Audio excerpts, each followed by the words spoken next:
Bonjour, bienvenue sur cette vidéo. Aujourd'hui, nous allons découvrir l'icosydodécaèdre, qui est en fait un volume possédant des faces pentagonales à 5 côtés et des faces triangulaires. Donc, le but de la vidéo, c'est savoir comment le dessiner et ensuite, quels sont les usages courants de ce volume. On commence. Alors, d'abord pour vous dire en introduction, ce volume, on peut l'obtenir à partir d'autres volumes. Mais là, je vais vous présenter une méthode de dessin à partir de la 2D.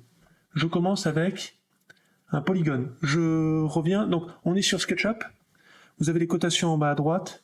J'ai rajouté un petit outil pour voir qu'est-ce que je tape. Et là, donc, on est sur polygone et j'ai besoin d'un polygone à 10 côtés. Voilà. Donc, je fais 1 de distance.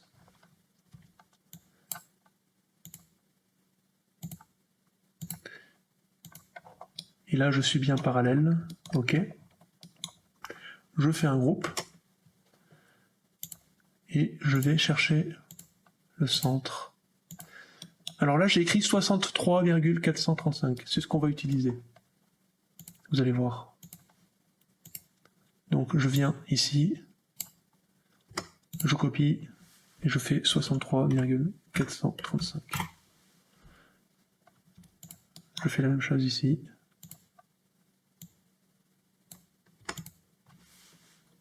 Du coup, plutôt dans ce sens-là. Voilà. Je sélectionne les deux. Et je fais une rotation de 72 degrés. Et c'est tout. Maintenant, il ne me reste plus qu'à relier les sommets. Donc ce que je vais faire, c'est éclater. Et je relie.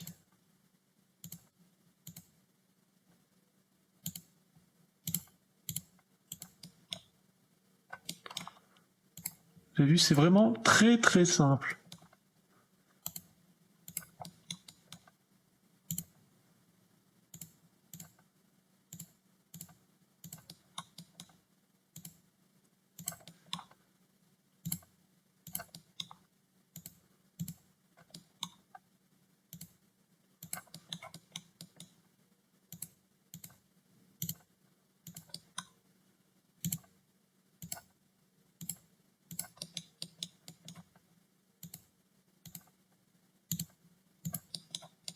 Et j'ai terminé. Ah, là.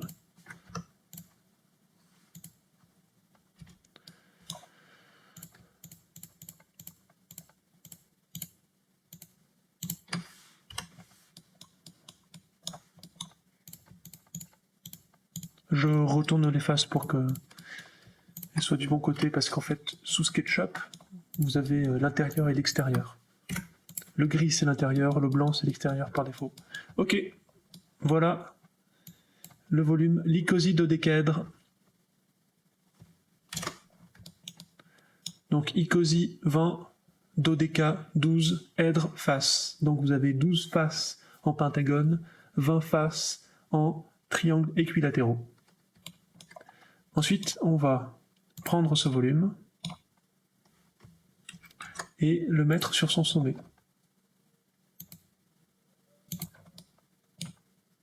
Donc je viens ici.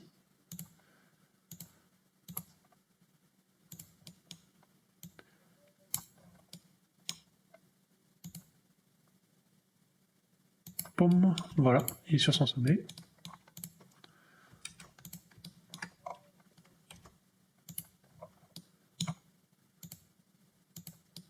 On va le mettre sur son arête. Donc il faut choisir une arête. Je pense que je vais choisir celle-là.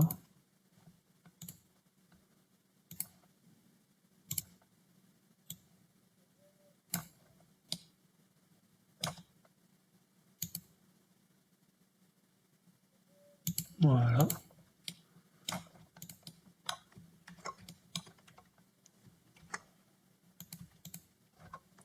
Ensuite, on va faire le patron.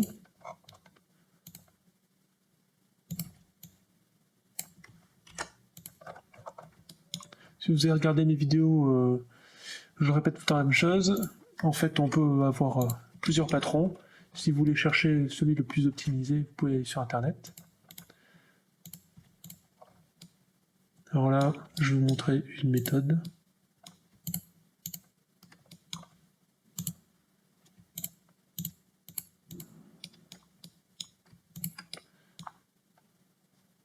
D'ailleurs, je vais plutôt faire comme ça, pour changer.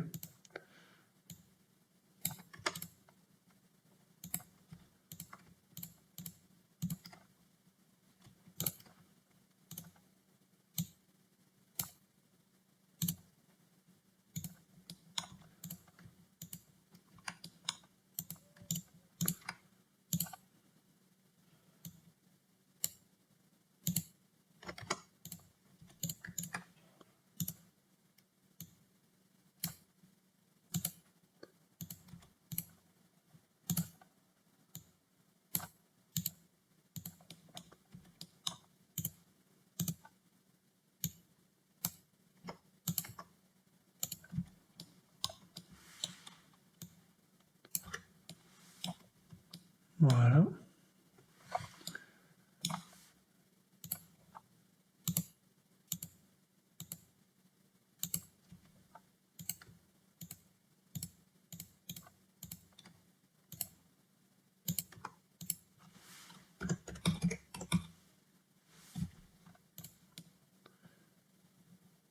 Il me reste plus qu'à mettre celui qui est tout en haut.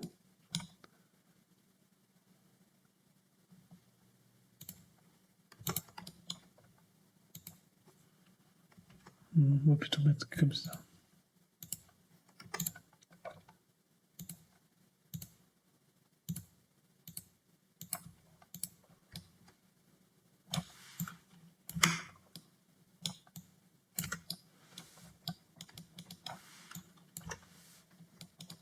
Voilà, c'est une autre façon de faire.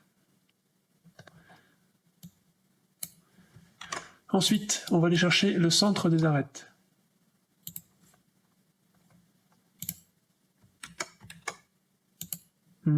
Alors, moi j'aime bien travailler sur le sommet dans ce cas-là.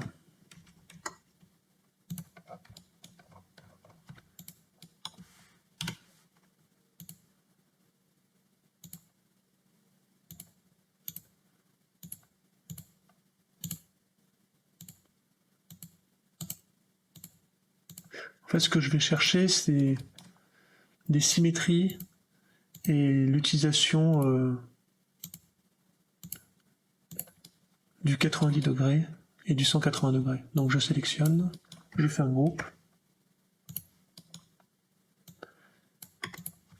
Si vous avez regardé les vidéos avec le dodécaèdre rhombique, non, le dodécaèdre pentagonal et dicosèdre, c'est la même méthode de dessin.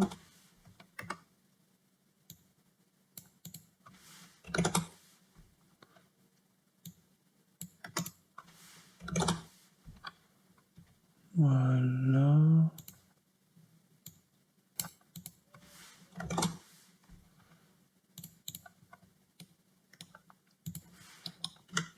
Donc là, il ne me reste plus qu'à mettre les triangles. Donc ce que je vais faire, c'est éclater.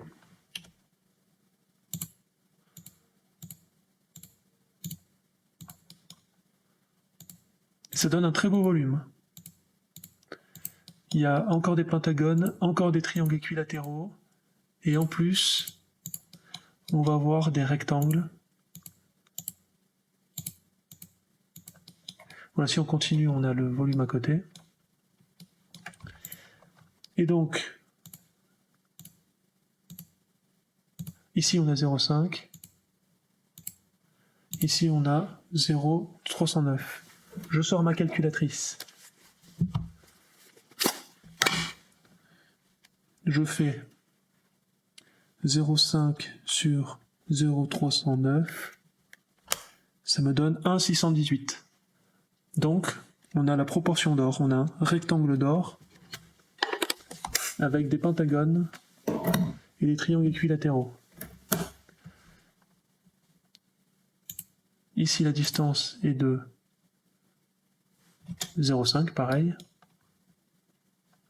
Et Ah, c'est gênant, il m'embête. Voilà.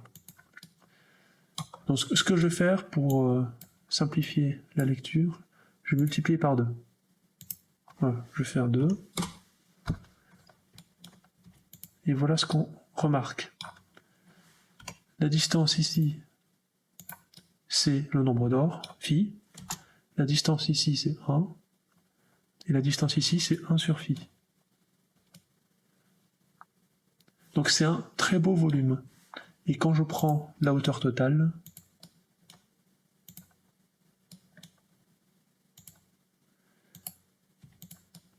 j'ai 3,618.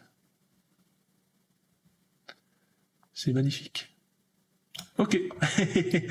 Après être extasié sur les rapports, on va aller chercher le centre des faces.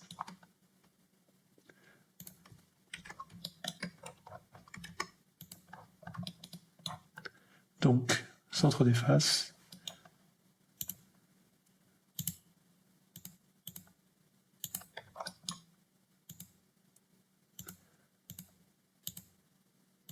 Toujours la même méthode.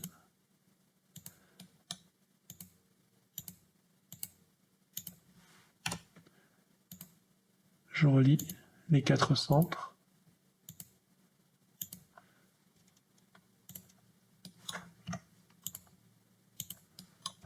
Je supprime les guides. Je fais un groupe. Et c'est parti, 180 degrés. Je sélectionne les deux. 90. Encore 90. 90. 90.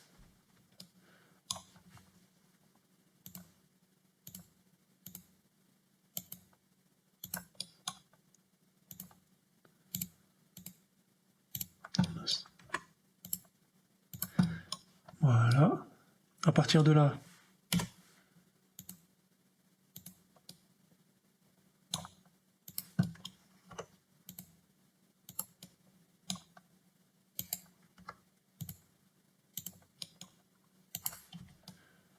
je viens tirer. Mince. Oups, désolé.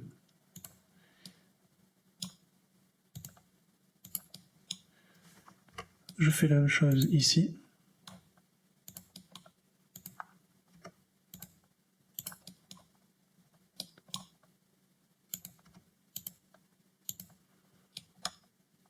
Ok.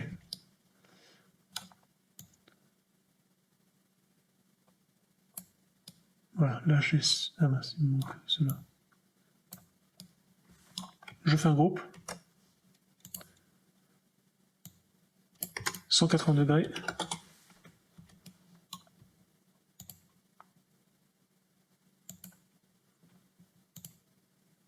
Non.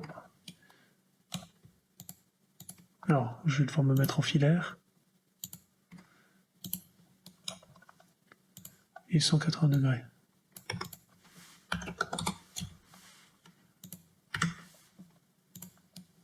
Et me voilà, avec le volume.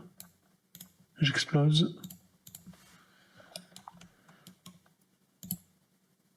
Et normalement, après, je n'ai plus qu'à relier.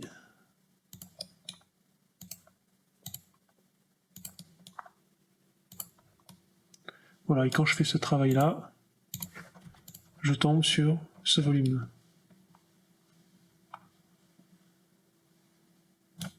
Donc ici, on peut voir les faces pentagonales. Oups.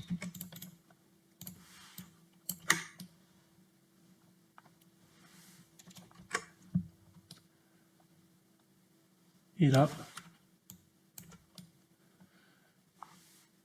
on a des pseudo-faces hexagonales. Ok, voilà ce que ça donne. Ensuite, ligne de volume. Voilà ce que ça donne quand on joint les faces pentagonales, quand on joint les sommets et quand on joint les arêtes. Ok. Ensuite, les accrétions. Donc on va partir d'ici. Et on va le faire au niveau des pentagones. Parce que, imaginons que je le fasse sur les faces triangulaires. Là, je remarque tout de suite que ça ne marchera pas. Ça marchera seulement si je le fais, d'ailleurs on le voit après, au niveau des côtés là. Ok, donc sur les faces pentagonales.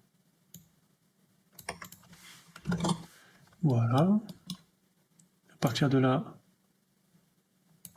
180 degrés. Je sélectionne les deux. 180 degrés. Je sélectionne les 4. 90. Et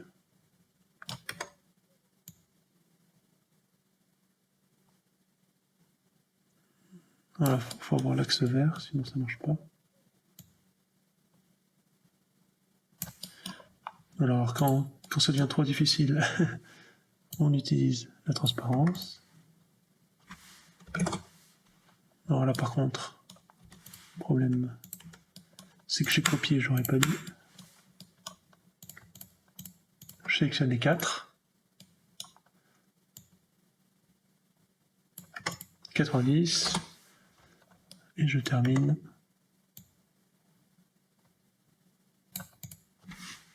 90. Et voilà. Donc on voit qu'il y a de faibles infractuosités. Et là, je ne sais pas si vous voyez, il y a un tétraèdre ici, là. Ici. Et qui ne se ferme pas complètement. Alors si vous avez regardé la vidéo sur le tétraèdre, vous allez voir l'inverse. C'est-à-dire qu'à un moment, j'utilise une méthode où je joins les tétraèdres entre eux, et ça me donne des pseudo-icosydodécaèdres. Donc c'est marrant de voir... mais d'ailleurs c'est logique, hein, de voir l'envers. Ok, donc après au niveau accrétion par rapport aux faces triangulaires, on a ça. En fait c'est la même chose qui se passe sur l'icosaèdre, le volume à 20 faces triangulaires. Hop. On va voir ici la symétrie à 90 degrés.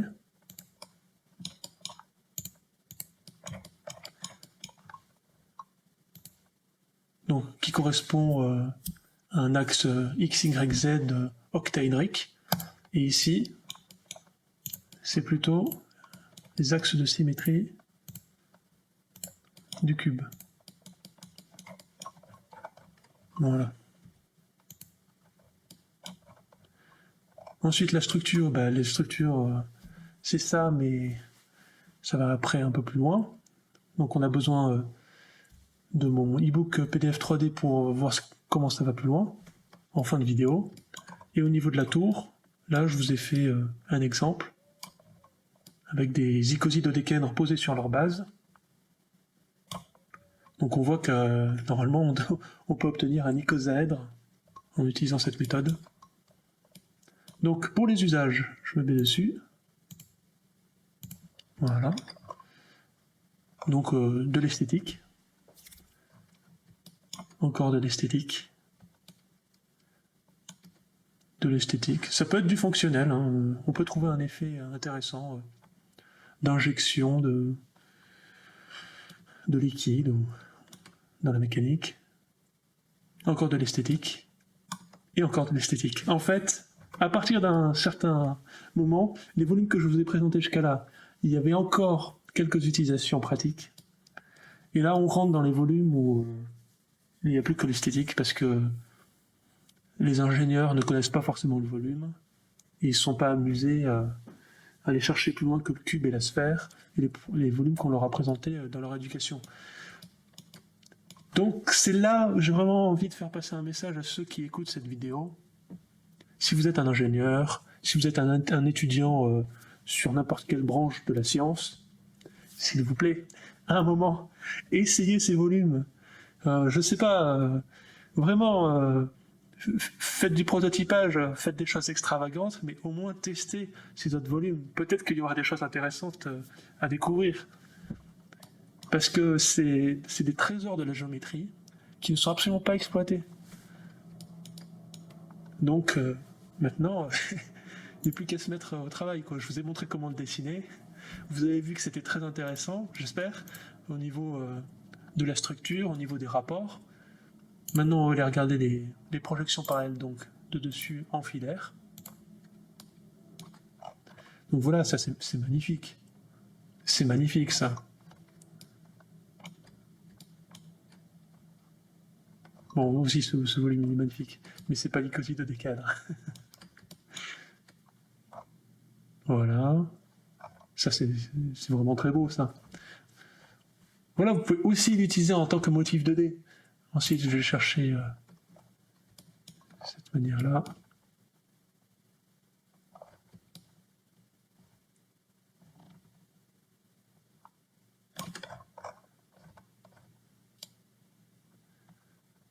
Peut-être qu'il y en a une autre, voyons ça.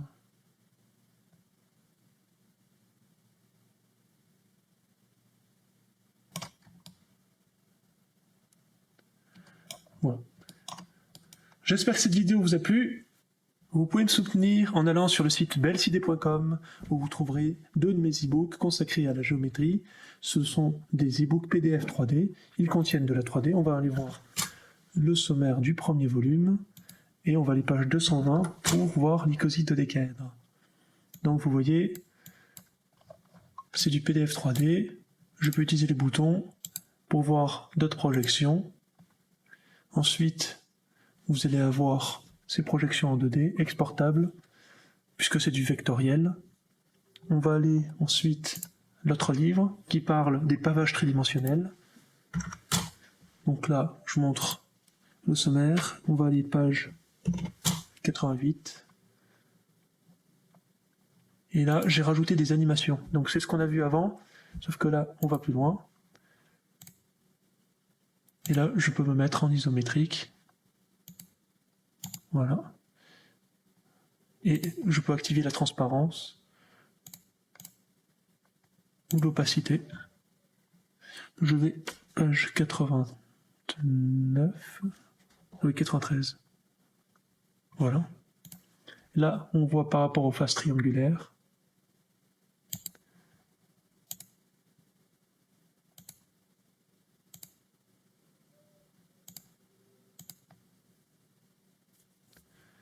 J'espère que cette vidéo vous a plu et on se retrouve à la prochaine.